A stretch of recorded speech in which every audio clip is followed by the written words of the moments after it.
اسرائیل کا پہلا وزیر اعظم بن گوریا تھا۔ ایک روز وہ کچھ جلدی میں گھر سے جا رہا تھا کہ اس کی بیٹی نے یاد دہانی کروائی کہ آج دیوار گریا پر سالانہ دعا کا دن ہے۔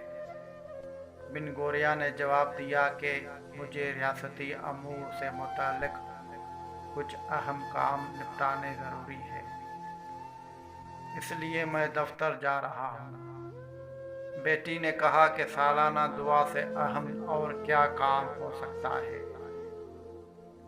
بن گوریا نے جواب دیا کہ اگر صرف دعا سے کام ہوتے تو تمام عرب اور مسلمان حج کے اتنی بڑی اجتماع میں ہر سال اسرائیل کی تباہی اور بربادی کی دعا مانگتے ہیں،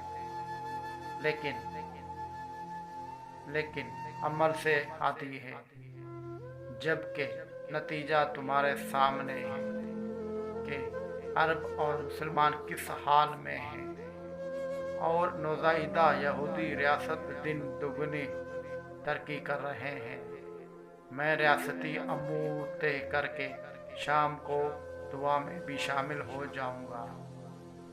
1 ارب 40 کروڑ سے زیادہ بے عمل ہم مسلمان اس 60 لاکھ کی آبادی والے ملک کے سامنے بے بس ہیں، اور آہستہ آہستہ اس کے شرائط پر تعلقات استوار کرنے کے فکر میں ہیں۔ یاد رکھیے کہ کوئی انسان اپنی بزدلی کی وجہ سے موت سے نہیں بچ سکتا۔ اگر صرف دعاؤں اور التجاؤں سے مسائل حل ہونے ہوتے تو نہ غزوہ بدر کے لیے جانا پڑتا، نہ احد، خندق اور باقی تمام جنگیں لڑنی پڑتی۔